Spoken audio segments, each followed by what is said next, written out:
and temperature. Brought to you by your local Honda dealer. We are back in the ice chest tonight with lows in the 20s, and it's only going to get colder next week. We'll have details coming up. Now on News Channel 6 at 11, an overnight house fire in Blythe claims 2 lives. What we know so far coming up. Plus, several local organizations come together to observe World AIDS Day. We'll take a look at that event straight ahead. And it's the first Christmas parade of the season. A look at Thompson's big event as your news at 11 starts right now. Live from Television Park, this is WJBF News Channel 6 at 11. A good Sunday evening to you. I'm Kim Vickers. Thank you so much for joining us. Coverage you can count on begins tonight with a fatal shooting in Aiken County. 43-year-old Greg Bowman was shot at least once on Pride's Crossing in Aiken. He was pronounced dead at the scene. An autopsy has been scheduled in Newberry. The coroner's office, along with the Aiken County Sheriff's Office, are still investigating this incident. 2 people are dead after an early morning house fire in Richmond County. It happened after 12:30 a.m. on Ederly Road in Blythe. When firefighters arrived, they discovered heavy smoke and flames coming from the home. After assessing the situation, they began search and rescue efforts. One person in the house was able to escape, but sadly, 2 people died during the fire. Coroner Mark Bowen identified the victims as Henry and Carol Logan, both 80 years old. One firefighter suffered minor burns and was transported to Wellstar Emergency Room for treatment. The cause of the fire is still under investigation. And the Richmond County Sheriff's Office is asking the community for information to find a wanted man. 48-year-old Walter Tarver is wanted for aggravated assault. Investigators say the incident took place today on Warren Road. Tarver is known to visit the hotels on Washington Road and Wrightsboro Road. Law enforcement says Tarver should be considered armed and dangerous. He also has active warrants in the county. If you have any information on his location, please contact the Sheriff's Office. The Augusta alumni chapter of Delta Sigma Theta Sorority Incorporated partnered with several other organizations to hold the World AIDS Day opening ceremony at Bethel AME Church. World AIDS Day was today, and they wanted to honor those who've made a difference, remember those who have been lost, and show support and reflecting on those who are fighting HIV or AIDS in the community. There were speakers, a performance, community recognition, and a candlelight vigil. Have a program that educates, not that we just, it's a stigma. It's an educational function, and we want to make sure that those in the community know that there's always things for us out here. The theme for this year was collective action, sustain and accelerate HIV progress to advocate, educate, and fight this epidemic as a community. And we're sending it on over now to meteorologist Miller Hyatt for a first check of your forecast. And Miller, again, over and over again, we're saying it's just so cold out there. Full blast coming up in your 5 for 6 forecast, Kim. All right, Miller, thank you. The Christmas season is here, and today Thompson became the first local town to hold its Christmas parade. Isabella Moody was there. Businesses, schools, and performers built floats to get the town in the Christmas spirit Sunday, bringing back old memories for some and creating new ones for others. This is something that we've done every year for as long as I can remember. As a kid, I would be anybody to participate, and then as I've gotten older, we brought our kids, and it's just fun. I think it brings the community together just for a little while, just so you get that small town feel here in Thompson when you come to the parade. People I spoke to have a few favorite parts of the parade that continue to bring them back. It's really good to be out here and with all the different people and everything. It's just really nice to be out here.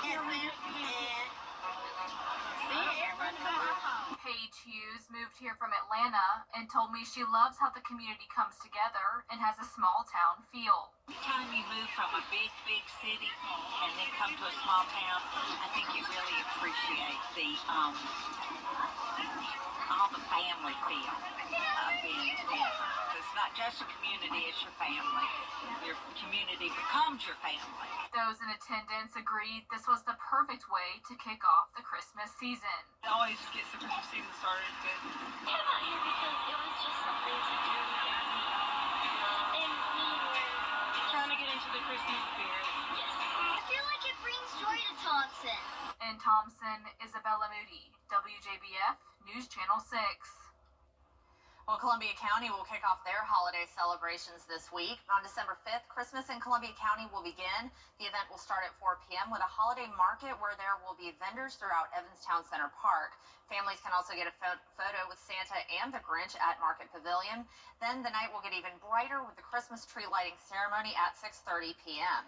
And if you couldn't make Thompson or Augusta's parades next week, Columbia County will hold theirs next Sunday. The map you're seeing on your screen shows the streets that will be closed for the parade route around the plaza at Evanstown Center. They will close at noon on parade day. The parade will be on December 8th and will kick off at 3 p.m. at Evanstown Center Park. They will start from Allen Drive to Evanstown Center Boulevard. And for Richmond County, the 2024 Augusta Christmas Parade will be on Saturday, December 7th. The streets of downtown will be filled with parade goers, and WJBF will be broadcasting the event live on MeTV. If you'd like to sponsor or be a part of the parade, tomorrow will be the last day to apply. All proceeds from the parade benefit the Ronald McDonald House Charities of Augusta. The parade will begin at 2 p.m. on 12th Street, followed by the Light Up Spectacular at 4 p.m.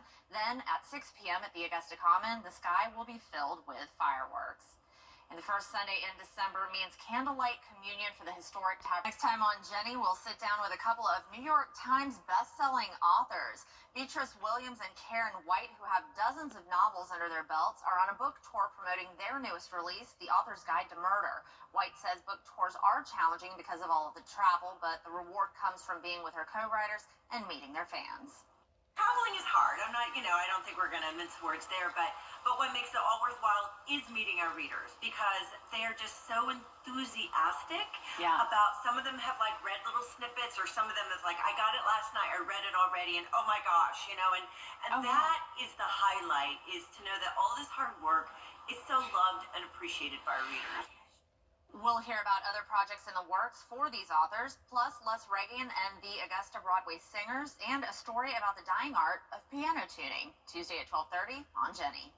Get ready for more cold temperatures as we're looking at lows near 20 degrees, and the record low is 16 degrees. I'll have details on that and how to prepare for the cold air coming up in your 5 or 6 forecast.